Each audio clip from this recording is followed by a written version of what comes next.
Students of GSSS Kankara now in Katsina safely, and President Muhammadu Buhari gives hope to Nigerians, assuring that all those in captivity will regain freedom. Details on Panorama reaching you live from Abuja. I'm Elizabeth Omori. We'll be right back.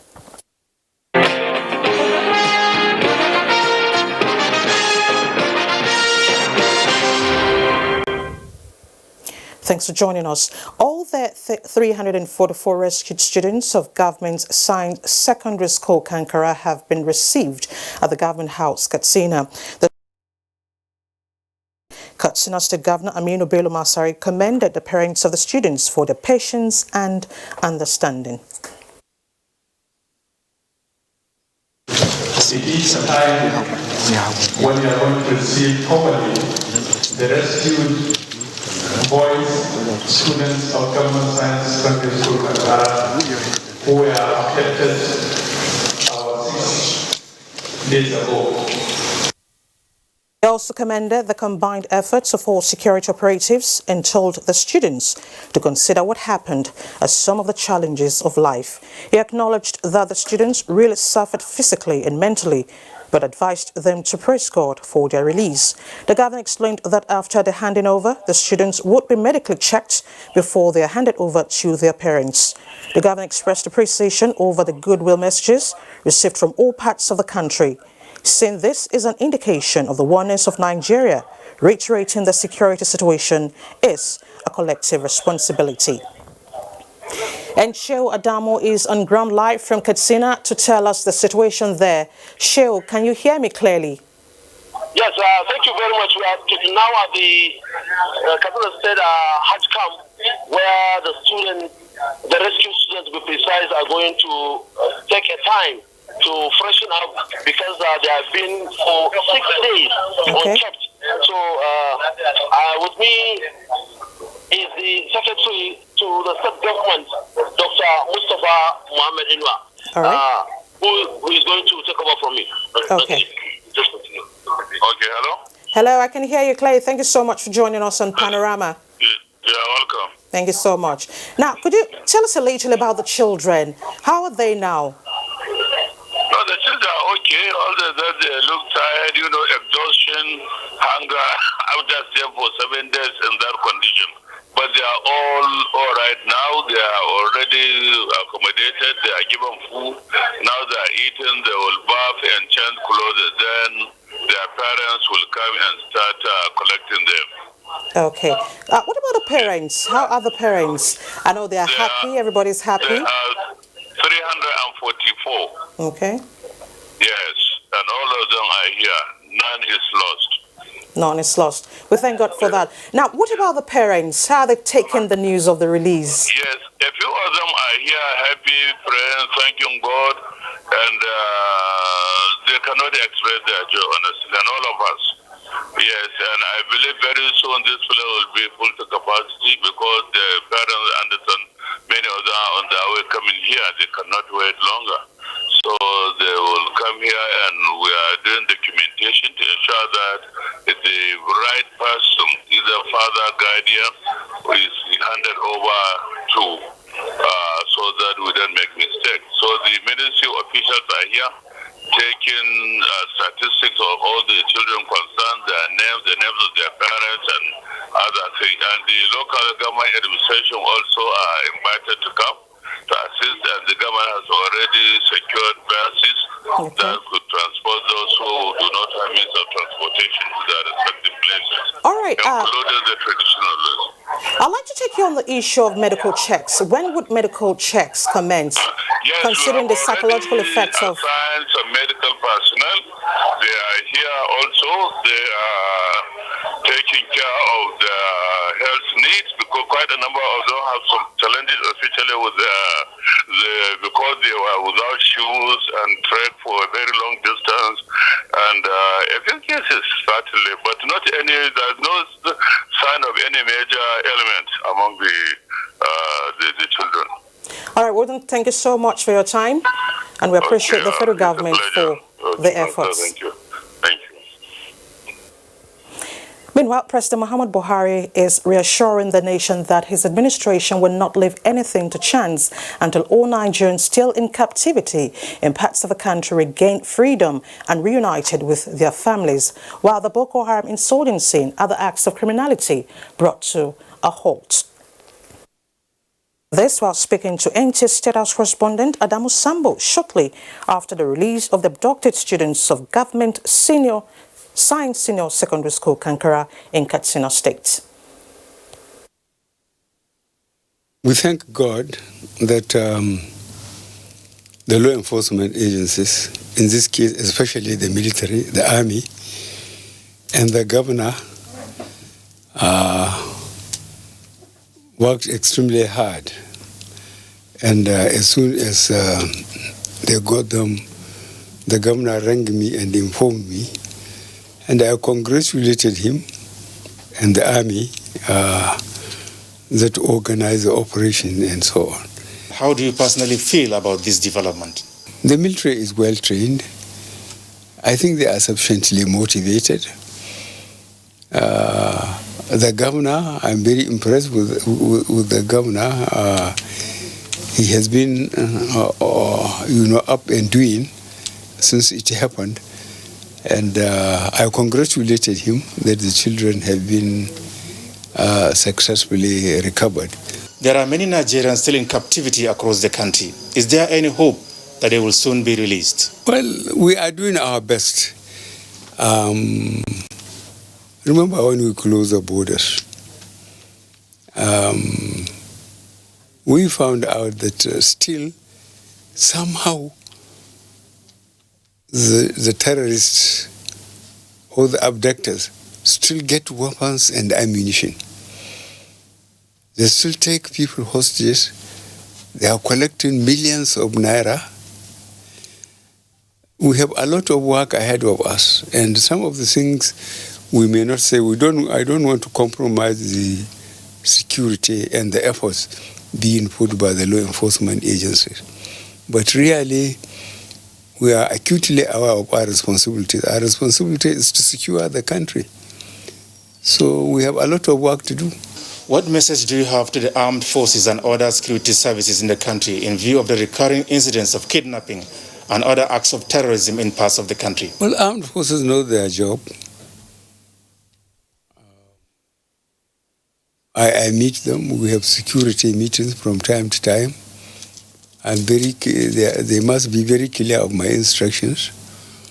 Their efforts is not good enough for me. Our responsibility, as I said, is to secure this country for all the citizens to do their businesses without any problem. We haven't achieved that yet, but we will keep on trying. What can you assure Nigerians going forward as you continue to execute your mandate? I will continue to be loyal to this country.